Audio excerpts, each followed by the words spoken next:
You're not in the picture. Well, you gotta get me in the picture.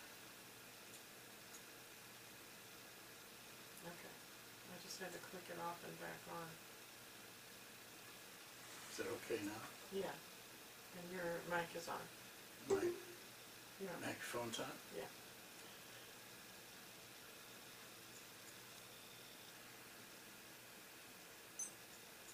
Okay. Go ahead and start recording. Okay. You did? Okay, we'll get started. I usually wait a few minutes, but I'm kind of anxious to get going, and because I don't want to go too long. But there is a lot to cover. So I'm glad you're here. Thank you very much for coming, and let's hope that you know, the weather kind of is friendly to us. We have a lot of storms around here, and you never know what can happen. But let's hope for the best, and we will make arrangements if anything happens. I want to start. It's very important to me to set the stage for the drills. And I want to share something with you, and I may have shared it before. It may even be in my book, but it gives me a chance to really show something about improvisation before we get to the drills that I think is very important. But I want to start by saying there's only a slight difference between improvisation and instinctive play. You can hardly have improvisation without instinctive play. Improvisation is built on instinctive play. There are some situations, especially in a set offense, that may not hold up to that. But in most cases, improvisation is dependent on instincts by the player. So let me share this little story with you. It was when we lived in Dallas. I was with the Mavs. It was a nice Sunday afternoon. Just my daughter and myself were at home. And we had 2 dogs and 2 cats. We also had an adjoining property that we had purchased with a house on it. And we had remodeled that house. But one of our cats lived in that house. We had a gate between our property and the second property. Well, that day, my daughter was a little girl then, and she was anxious to see the cat that was in that other house. So we started to walk. There was a pool there, and we started to walk around it. And but she got anxious and went ahead and opened the gate, and the dogs got out. And I knew the cat was out also. And so I yelled at her, but I was almost to the gate myself. I was drinking a beer and walking along, trying to get to the gate, make sure that cat didn't get hurt.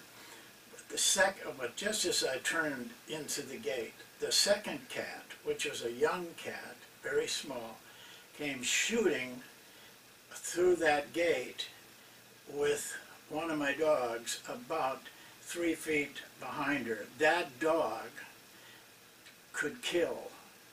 He was very good. She was good at killing animals, and she did it by grabbing them behind the neck and shaking them once and breaking their neck. But here they came.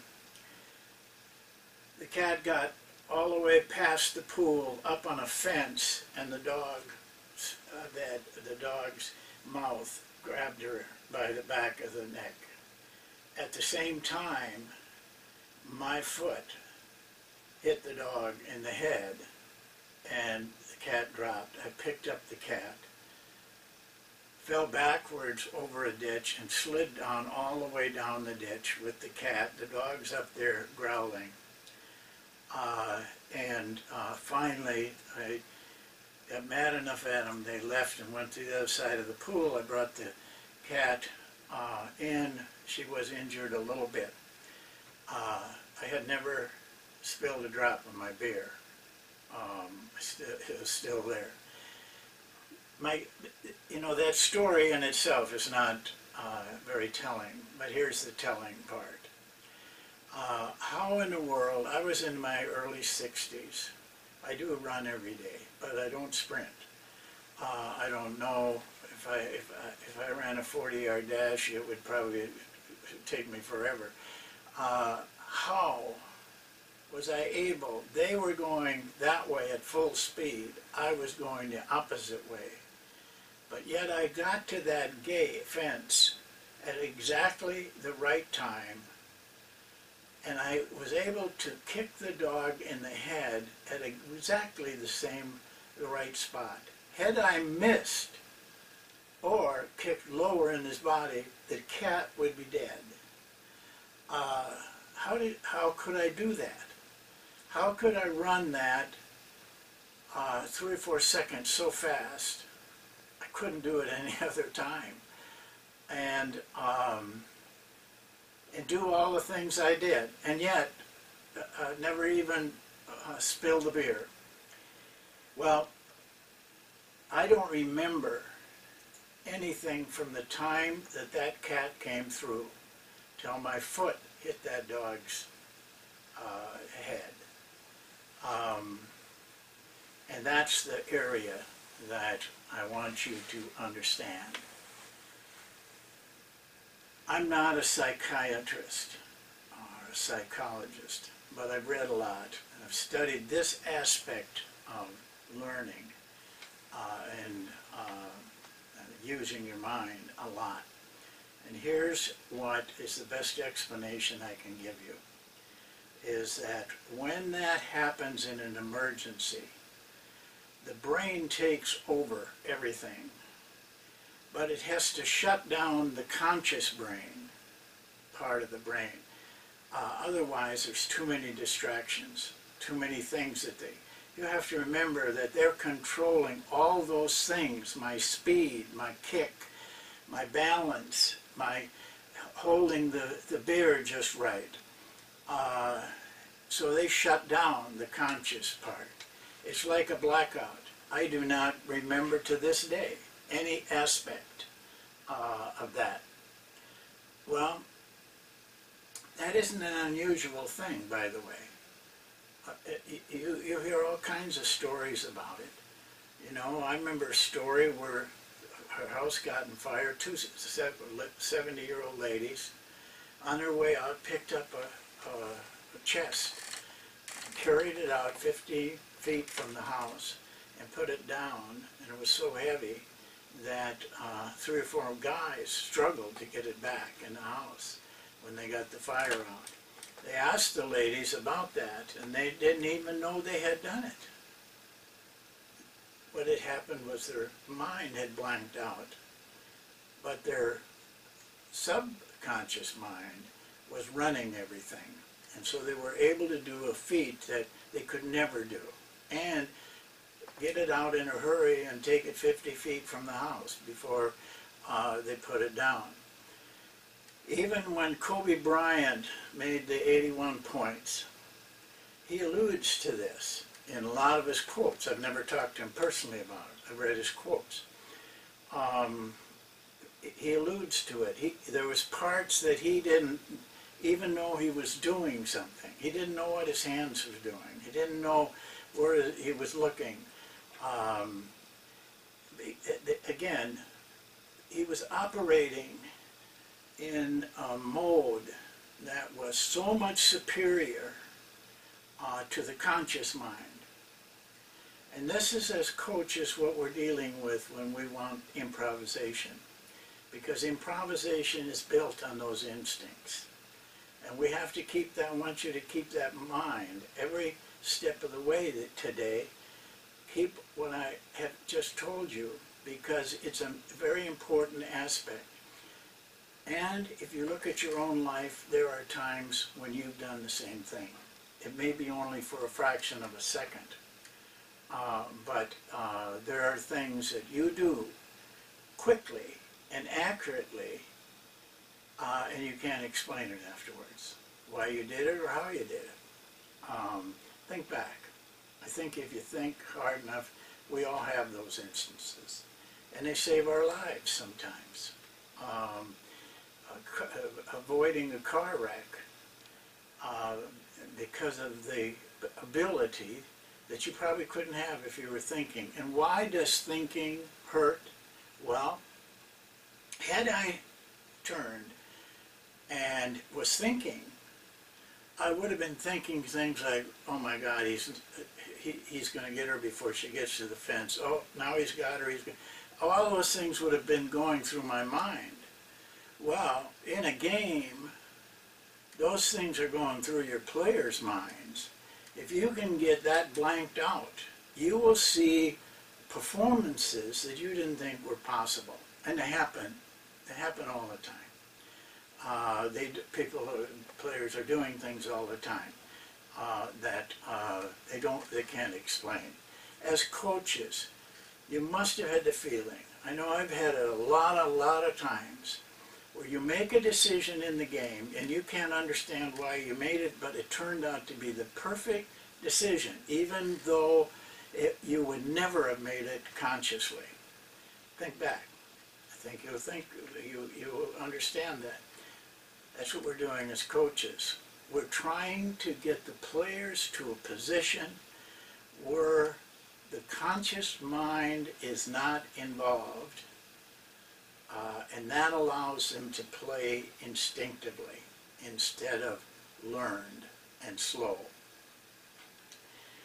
Well, to get there though is another area, and I'll admit that I coached a long time before I really figured this out. And then I made adjustments in my coaching because of it, and that's when I really realized that this was a system, and that's why we call it the monk system, because everything's based on this. Everything, our offense, our defense, I don't allow anything except that it's based on that. Well, I want to give you 4 learning suggestions for getting players into a situation where they react rather than think about it. Because if they stop and think, it's too late. And chances are they'll make a mistake. Chances are they will not be accurate. If it's a shot they're taking, chances are it'll miss. If they're thinking, you've seen guys missing 2 free throws at the end of the game, and they're 89% free throw shooters. What's the difference? At that point, they start to think, can I do this, or what should I do, or what if I miss, before they just shot. So that's what we're working towards. That's our goal with our players. So the first thing I think you need to do it, and I don't know if there's any way you can get what I'm talking about without doing this. You have to have dedicated repetition. Dedicated repetition. Not just going through the motions. Not sending one group down here, one group over there with an assistant, and they're going half-stepping it through it. This has to be a dedicated, where you are intensely working on the correct things. Simplicity. Once you become complex, you may think you know it, and you may know it, but it isn't you that's got to play.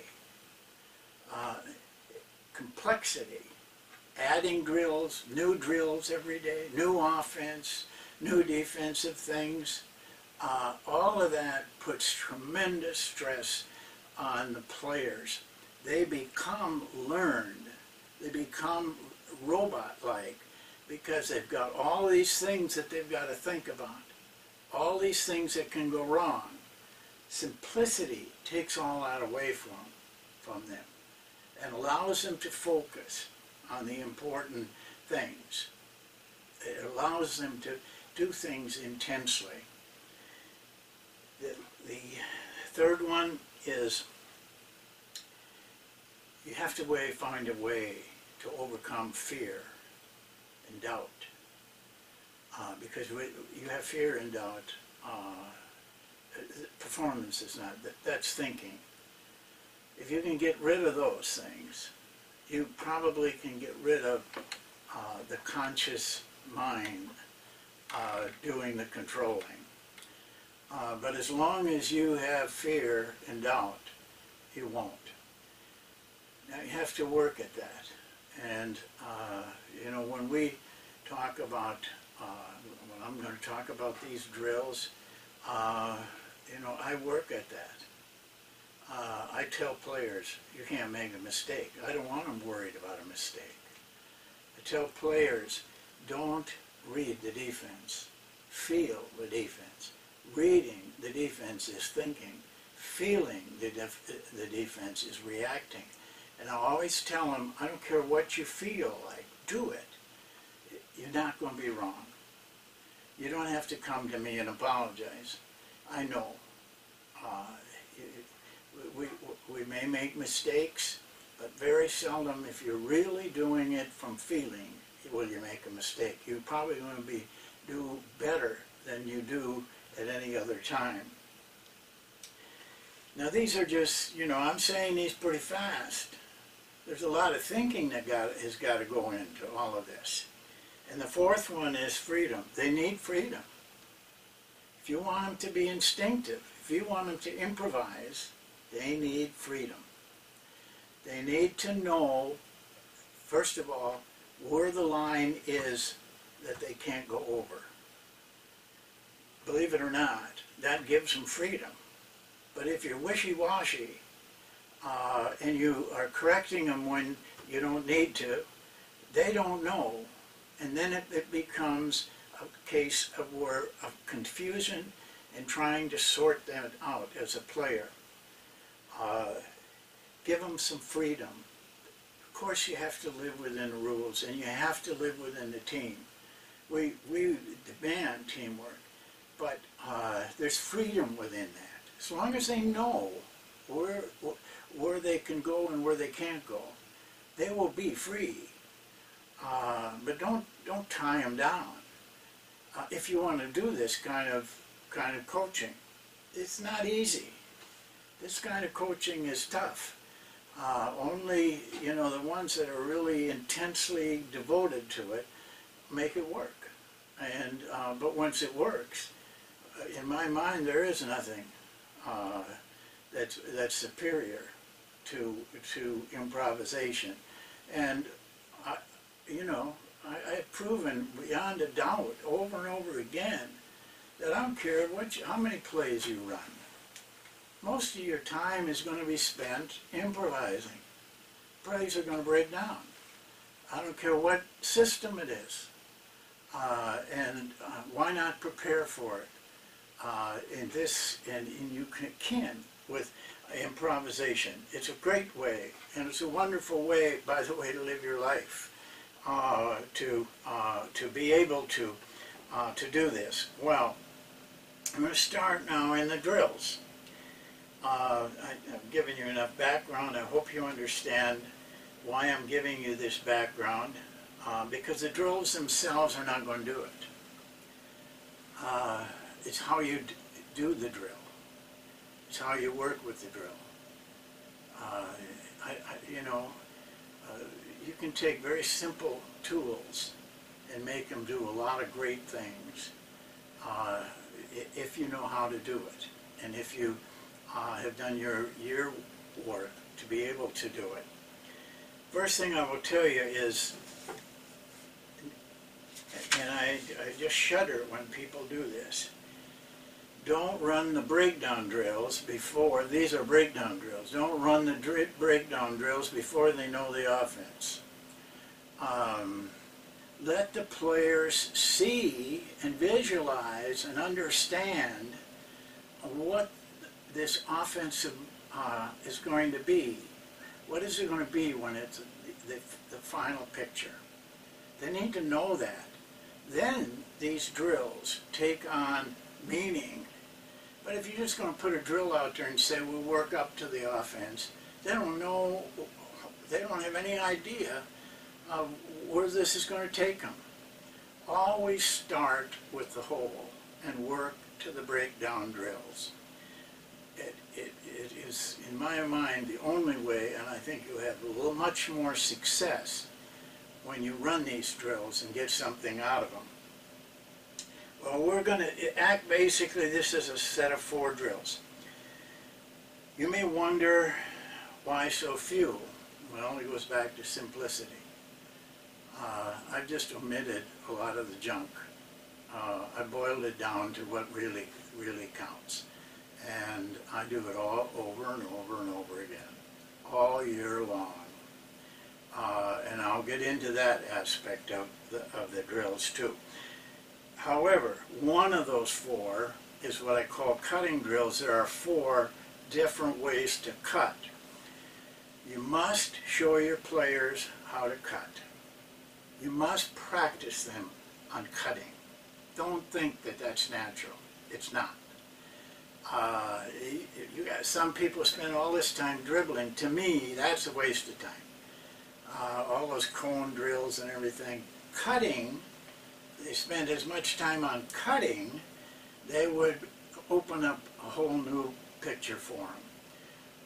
Even in the NBA, players don't know how to cut. You know why? Because their college coach didn't show them. Their high school coach didn't show them. They just thought, well, they'll just do that. Cutting is probably, in everything I've studied, scores more points than any other single thing. And makes your offense much more effective. Makes it easier for the players. I showed you a video between Indiana and Miami. And I showed you how physical Miami was playing on Indiana, and Indiana was playing on them. But Indiana woke up, and a couple players, on their own, I'm quite sure, started making cuts. That physical play just disappears. And instead of trying to battle with them, they just cut. Back cut, cut to the basket, and they were getting layups and getting easy shots. The game changed because of that. And I won't go into all that, but those of you who need to look at that video, because you'll see what I'm talking about. So we're going to start with cuts. Now I've got them drawn up. And I hope that this is easy for you to see. If it isn't, you know, I'm doing a film on this at the same time. It'll be easy to see on there. Very simple drills. Every player should have a ball. I just drew up 3 of them. Every player should have a ball. Throws across to the coach. The throw, by the way. Have your players bounce to the coach. You'll have a lot less times where they're throwing over here and everything gets messy, and it's easier for the coach to handle. I have coaches do the passing in these drills. In fact, most of the time I do it because I want to make sure that these guys are getting good passes. So he cuts to the top like he's going to, you know, fill up to the top to get a pass, and then back cuts to the basket, and they pass on the ball. He goes in for a layup, and the next guy throws, and so on and so on. They get a lot of work. You can get a lot of work in 10 minutes. You should change sides, so they do it both ways. But what they're learning is the back cut when they get overplayed. Not a lot of players can do that. They can do it, but they've never been taught to do it. This one, they start a line, everybody has a ball, pass to the coach, like the coach out here, so he can make a nice pass on the back cut. We tell our players to bring them out to the free throw line, then back cut. We want them to have vision, not turn their back on the ball. Vision so that that pass can be made any place, wherever that guy has a chance to. He might be out here. They've got to be alert for it. That's one cut. Those are two cuts. This is a cut that everybody should know how to do. Pass to the coach. I like to start with our players stepping towards the ball and then cutting, or stepping away maybe 2 steps and then cutting. But I tell our players, you don't have to do that. It'll help you sometimes to clear your defensive end. But a lot of times you can just pass and cut. You know, don't confine yourself by worrying about that. This is a tremendous cut. It's been in basketball since they started, and it's been effective since they started. And yet, not many players can do it. They can do it, but they don't get trained to do it. We live on cuts in our offense. It relates directly to what we do. This drill is similar to this one where the placement of the coach is, only now I allow them to make 2 cuts. They can come down and cut to the post-up, or they can come down and cut to the elbow, which we call a post-up in our monk offense. Just enough to give them some variety. Now that's our cutting drills. You could run this in junior high. And good Lord, if you would do it, what you'd save that high school coach and the college coach and the pro coach if you would do it. It seems simple, but these skills are skills that you need. And that's another thing I want to point out. The environment changes. They're not going to have it just like that, or just like this, or just like this, or just like this. We don't know where they're going to be. So they might be cutting from down here. They might, you know, they have to, once they learn the concept and practice and practice and practice it, then the environment doesn't mean much. Where they are or the situation has no bearing. So I want to get that point across, because when we get to this next area, it's even more important. Now I've got to take a minute and get this off, and then I'll show you the first. That's cutting without the ball. Now we're going to work on cutting with the ball, and this takes, I'm in cutting without a screen. Now we're going to work with cutting with a screen and what the screener does. The first one we run, and I'm going to show you 4 movements that they can make. There's a couple more, but I don't go into those even with veteran players until later, until they get these 4 down. And I'm going to show it to you. I think I'll do it on these 2 because I think you can see it better. First of all, I always use 3 balls, and there'd be a line there, and then there's a line over here, you know, a line, maybe 3 or 4 guys, and then the coach right here. Pass is made to the coach. He sets a screen, and the first one is what we call in our communication regular. Just everybody's seen it. But we work on this, that this guy steps that guy down so that this guy can get a really good screen, and then he breaks to the top. Poor drawing there. And in our offense, When we talk about improvisation, we tell our screeners, not only tell them, but make them very firmly. They have to understand this, that the screener always moves.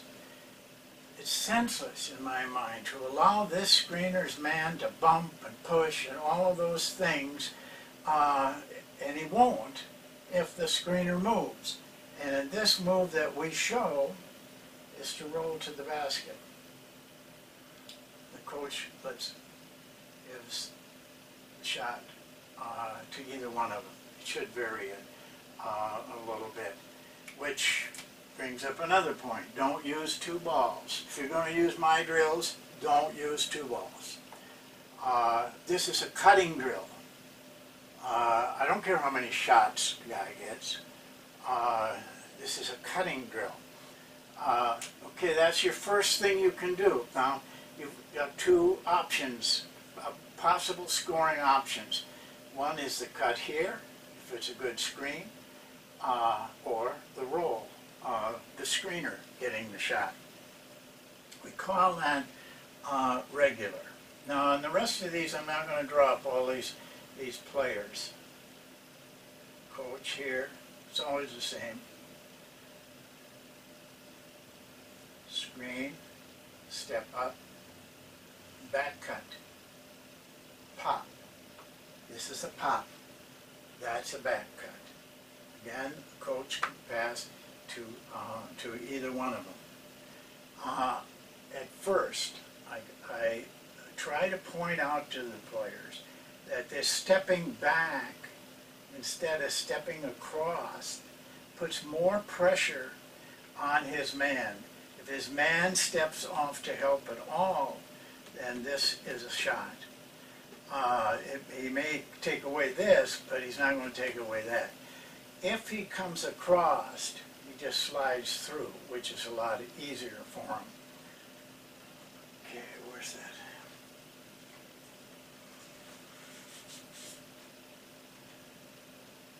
Coach, same lineup, everything's the same. Pass. Curl. Guys that like to lock and trail. You know, it was popular for a while in the NBA. Riley did that. But the curl hurts that if this guy pops. Because what they tried to do is bump this guy so he could catch up. This guy then has got to look for the shot. But if he's locking and trailing, a lot of times that guy can't bump him and he just goes in for a layup. So you got two scoring possibilities here, two here, two here. Now the fourth one, and this is the only one the fourth one's the last one I'm going to show in this drill.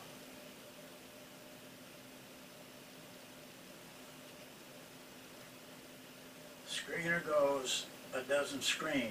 He slips the screen. And this guy can pop.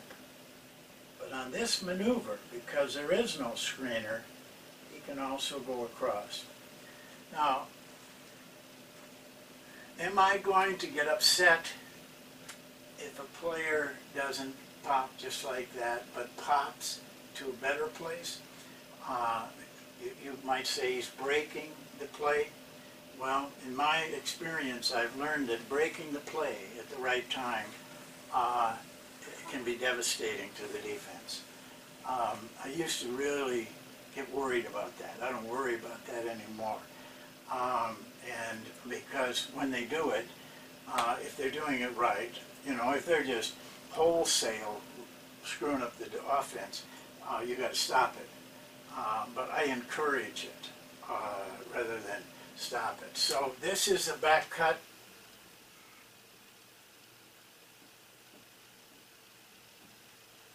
This is a curl. This is slipping the screen.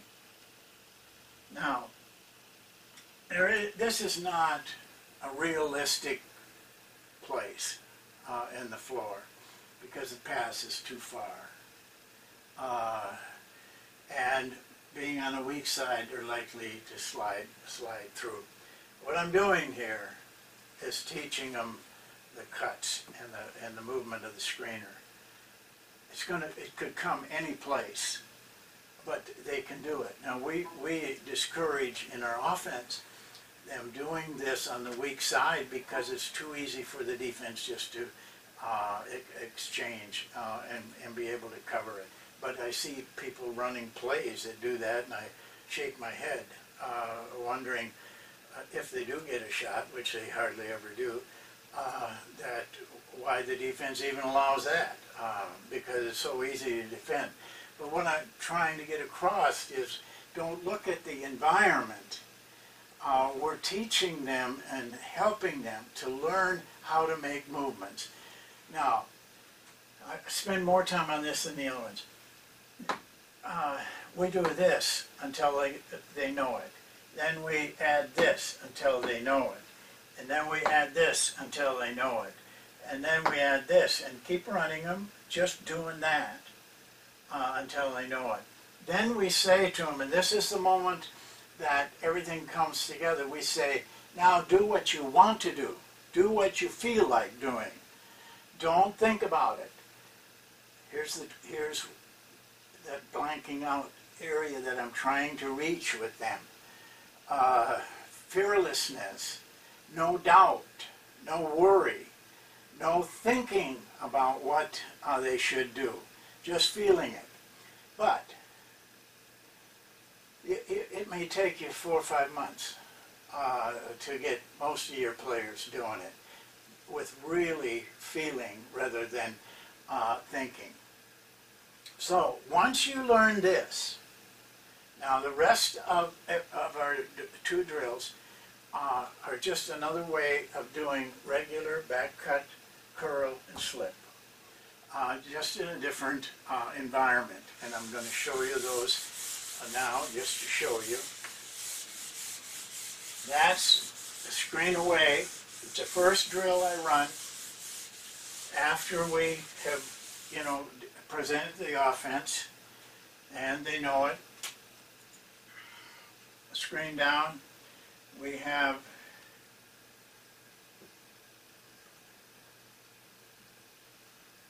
I didn't want to draw on that thing, but a line down here, 2 lines. Coach, always be in here. Don't be out here, or don't be out. I see guys running similar drills and they're way over here and they can't make the pass. You'll see that this happens very fast. He throws to the coach, sets the screen, steps in. This is regular. Now, he isn't going to roll, but he is in a way. We tell our players when that guy cuts, immediately roll to face the passer. Gosh, we got a lot of easy baskets thrown into that guy doing that. But if he does throw to this guy, now he has to reposition to a post-up. That's regular. I'm going to take these out of here because we can go pretty fast now. You should have the whole deal down. Yes. Back cut.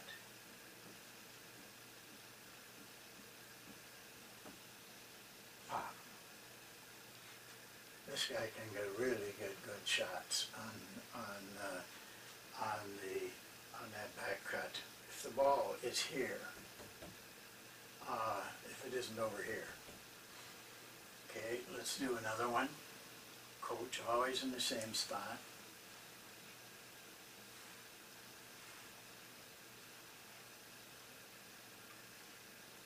Curl, pop.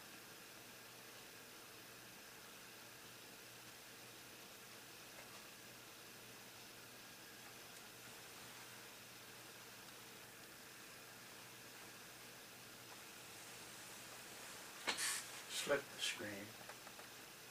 Again, he can come out like that, or he could pop away. We did the same things we've been doing in the screen away. Now they know it when they get to this. We don't do screen down. But we don't know where the screen down is going to take place. It can happen in all variety of ways. We don't know where the players are going to be exactly. But we know the concept. And you'd be surprised. You do not need to try to practice everything wherever you can get the ball in a game. They will transfer what they're learning here to wherever situation they're in a game situation. Okay, now the next one, the last one, is a little different, but not much. But it has a part to it that I want to make sure that we do a good job of talking about.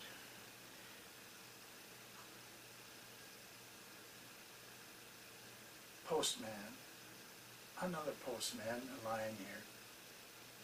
Pass, pass, screen. Now this would be regular. He can pop or roll to the basket on this. Now let me make my point on this. This is where I teach passing in drills like this. We really insist on correct passing on that, just like there was a defense on them. And we don't allow sloppy little bounce passes. You see it all the time. I see it in every practice. Coach is standing there, sometimes with his phone on his ear. Guys are doing this and this, and it isn't realistic. Make this pass a good sharp pass. This a good pass. They can work on, getting underneath, over the top. I don't care, but the pass has got to be a good pass every time. Not just once in a while. Everybody's got to be able to do that. Okay, you guys can figure out where we're going next. My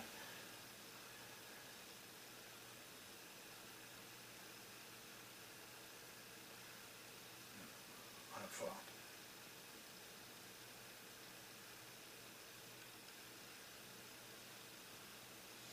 Back cut. Pop.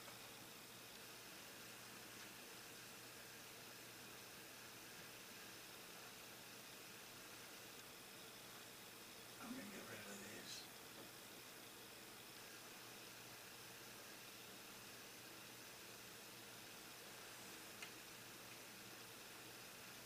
Okay, I'll make a point here. After watching this, I'm sure that you are going to say curl. Don't curl on a post-up play. We don't even have a rule for that. I just tell the players. It happens a lot when we get into cut 1 and cut 2 in automatic. They try to curl that on automatic, and it's just senseless. You're going to run into all kinds of people in there. So instead, what I'm going to do is show you the 1/4 thing that is different, but not that much different. Slip the screen and pop. That's slip. Back cut. Regular. Slip. Here's where we talk about something a little bit different. Than what I've shown you so far. We tell our players they can do this. Now this guy is setting up usually. Goes here. This guy comes across.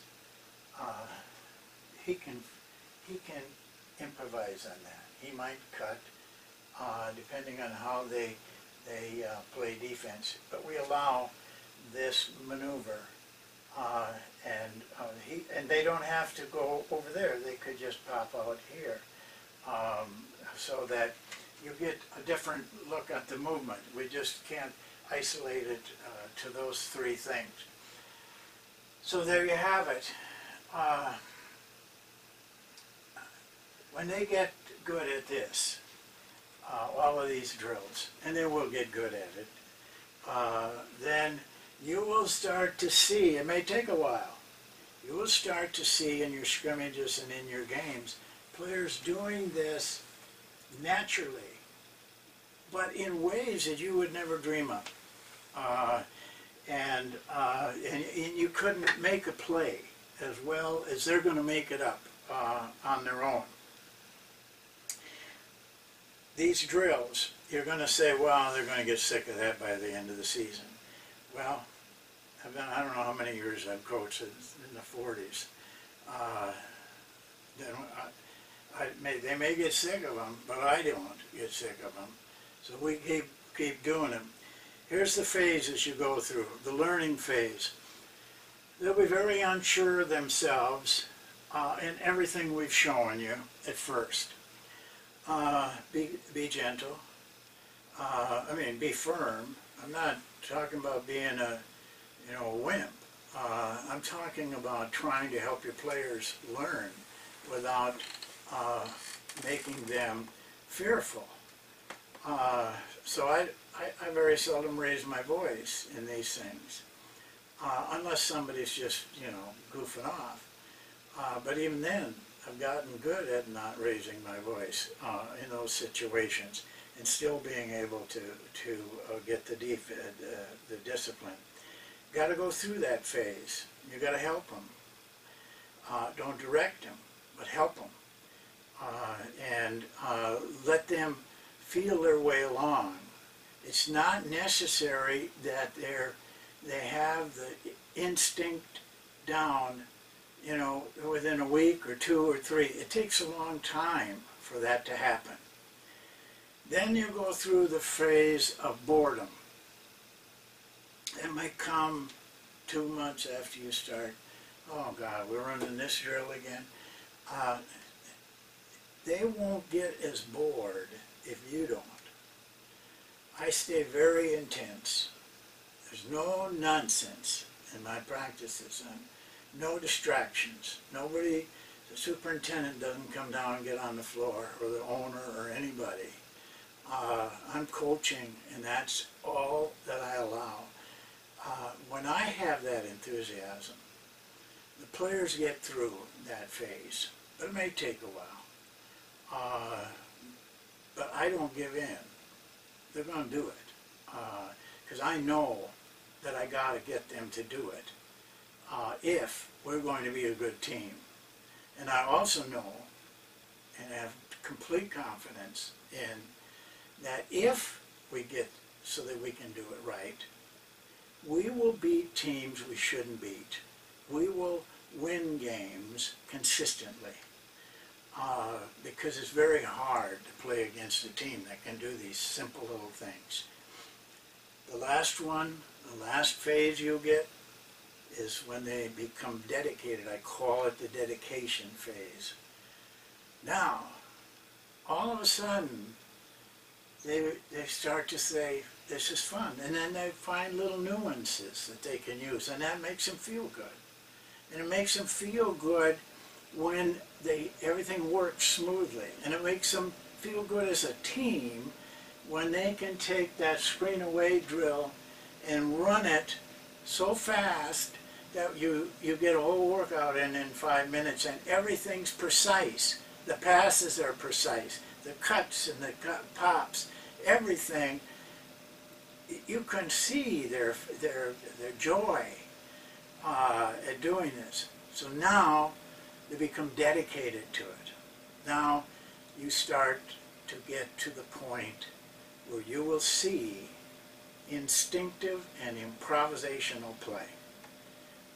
You don't need to do anything else except this. Play a lot of 4-on-4, a lot of 5-on-5. You see the drills that I use there. They're good drills. but this allows them to get experience in all of these things, night after night. And then you have, you know, you're going to get the reward for your effort when you walk off the floor, most of the time a winner. There's no better reward. And your players know it, and they know that what they're doing is helping them to win and to succeed and to feel good about themselves. And the school feels good about them, and the owners feel good about them. So it works. It's a better way. It's much better. And once you can do it as a coach, you're going to enjoy coaching a lot more. Makes you a heck of a lot better coach also, by the way. So questions. Anybody got any questions? I didn't do bad. I got just about on the time I thought. Yeah, always say your name when you ask a question so I know who I'm talking to. Well, if they write it. Huh? If they write it, I'll know who it is. Okay. You can write it, Ginger says, so if you don't want to ask it. Well, I have no microphone muted. Okay, Ron Ashlaw, how long do you spend on these drills per day in practice? Well, I vary them, Ron. I don't run all of them in every practice. I may do 2 of them. At first, I allow 15 minutes. But after a while, it doesn't take long, I cut that to 10 minutes. And I've even cut it to 5 minutes. When they get down to that dedicated area, we get good workups in 5 minutes. We hardly ever go over 10 minutes. Because, oh, and I got to make a point on this. First thing most people do with me when they're running our stuff is they put defense on these drills. I hardly ever put defense on those drills. When we have a veteran team and they know the stuff really well, then I will. But they also have to be able to know our defense really well, or it just gets sloppy. Because they play the play. They play this, you know, and they get to know who they're playing against and where he can't go. It takes away from the instinctiveness of it. In a game, I don't worry about it. But in practice, many years, I just went the whole year just doing without defense. There have been years where I put defense on. Usually, if I do that, it's part of that 4-and-4 drill. I may set it up with, say this setup, because that's what I got on the board. And we'd have a 4th man over here. They got to pass, cut, run this. They have to run the split. And then what happens, they go 4-and-4, length of the floor or half court, whichever mode we're in. But I don't do that. And I'd urge you not to do that. Players get a feel better when there's no defense. So, I might run only 1 of these drills in a day. I might run 3 of them in a day. We kind of, as we progress, change off. And then, like I say, I allow 15 when we're introducing them.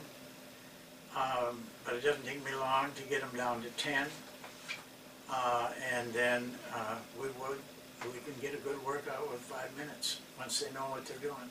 And that's really good for them too, because it's bang, bang, bang, bang. The ball's moving and they're cutting and they're not thinking, so it's good for them.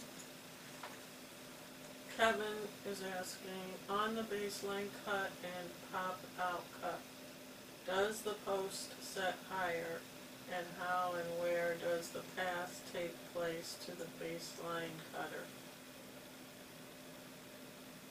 I'm not sure if I understand that. Read that again. Are you talking, ask him, Kevin, are you asking about the Yes. screen down? He's talking. Go ahead. Yeah, we can hear you. On that diagram just behind you, where you feed the ball to the post and then the wing cuts baseline. This? Yes. Yeah. Do you set that post up a little higher there so there's No. room for the cut? No. Or why do you Wherever like the that post cut? up is. How does it work? Wherever the post up is, you know, we don't make plays in this. So the pass in to the post up, they can do any one of these things. So if they choose to do that, the post up is in a good post up position. I don't worry about where he's at. He may get pushed up, he may get pushed down a little bit. If he gets pushed down too far, then that wouldn't be the move to make. Then he should be moving in one of those. So this isn't a real popular move, but we allow it because there are times that this guy starts to sneak up in here, and this guy can just make it's more like a back cut from there. Right, right. But as far as where the post up is concerned, I can't predict that. Because, I mean, if you were calling a play and you wanted him to do this, then you might be able to adjust the post up. But see, I don't call plays. So wherever that guy is, we would call him a post up. Okay? Kevin? Thank you. Okay. Okay, Ron Ashlaw, how do you decide which drills you will use in a particular practice? Do you cycle through them all during the week or focus on particular cuts based on other factors like scouting reports, etc.?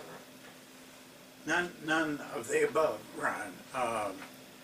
When it comes to how I use them and when, is a lot like I'm asking players to improvise. I go through pre-season with some definite times that I'm going to use this, but it's more, Ron, when are they ready for it? I'm not going to hurry, say I've got to get in so many, I don't do that. And then once the season starts, I plan my practice one day at a time. And very seldom, well, I never change these for opponents. That's what I call getting complex. So in answer to your question, it's how I feel. And I have a pretty good sense of what we should be doing and what we don't need to do. But as far as, you know, thinking it through a lot, I don't. I just follow my instincts, what I think they need. And others times, though, that if I feel we're not good at something, then I might run it more. And if my stats tell me that we're not good at something. That's how I do it. Now, a lot of people like to have it very structured. And I do structure pre-season only from the standpoint of progression. When are they ready for this? You know, I predict that after experience that we probably should run this maybe in the 9th practice. But when the 9th practice comes and they're not ready for it, then I don't run it. And I don't want to be tied into a rote type of thing, just like I don't want our players to. So I'm hoping I'm answering these questions. But you have to remember that being less than rote and being a little less structured is not a negative, providing it doesn't get to the point where it's foolish. And you don't need to structure everything. You know, allow yourself some freedom. Allow yourself to feel. What do you think is right? You know, that's how I operate. I'm sorry, I can't say any more than this. You know, when I was in China, those people over there, when we started this stuff, they insisted that I tell them exactly where they should be, exactly what they should do, because that's how they had been brought up. One of my best coaches, and she turned out to be my very best coach. She could coach in Division I over here, men's. I was a former Olympic player, and she and I just about sparks flew over. She wanted to know exactly where she should be. Well, she had to coach a team in that school and run this stuff. And her change was just something great to see, because she still stayed. She was very dogmatic about doing what I said to do, but she started to see that they didn't have to be exactly right where you want them to be. They didn't have to be exact. Pretty soon, she got very confident of it. She was great. She turned out to be great. So I went through that in China, where it was everybody wanted to know exactly what was doing. And then Kevin's question, you know, the question would be different if it were in a set play. Anybody else? Ron said thanks. Hmm? Ron said thanks. I did have one more question for you too, Coach. Sure. Is there a certain kind of player that this offense lends itself better to? Is you use 5 guards, a bunch of forwards, post players? How do you like to kind of start your offense and kind of basic setups? I do this no matter who we got. The players have to change. I don't change. This is what we do. I don't care. We played small. We played big. We played poor. I mean, we had poor players, less skilled players. We've had great players. But this is what we do. And I don't think about that. You know, I think about teamwork and those things. But no, I don't. I suppose I would just, I read in Wooden's book, the first time he changed, I think I talked about this book. I hope you guys heard that, you know, in Basketball Talk Pros. That's a tremendous coaching book. He changed for Elcinder, and he didn't like it. But, you know, Elcinder only lost 2 games in his entire college career. You know, so he was a dominant player. Now, Walton, he didn't change for. Not on the floor. Off the floor, he changed a little bit. But otherwise, he, you know, and I feel the same way. I think that players will adjust. You know, if a good player, I've never had a good player who couldn't play here. You know, I've had some weaker players that blame, you know, the system for not being able to play better, but never a good player. They relish this freedom. So in answer to your question, I do not change, Ron, for players. They Kevin. change. I think that was Kevin that asked that question. Oh, Kevin asked that? I'm sorry, I thought it sounded like Ron. That's all right. All right, thank you very much. You're welcome, but are you guys through already? This is fun, kind of, when you start asking these questions. Because it's really better in learning. Because I can't cover everything, you know. But when you ask me, then I know I'm talking to somebody who wants to know that particular thing. It's important for him to know that, just like those questions were important to you guys. But you may not get the answer from me you want to get, but I recognize that it's important to you, so I try to do the best job I can of answering them. Nobody else? Okay, 2 weeks from tonight, I don't remember what it is, but I think it's still offense, so we'll see you then.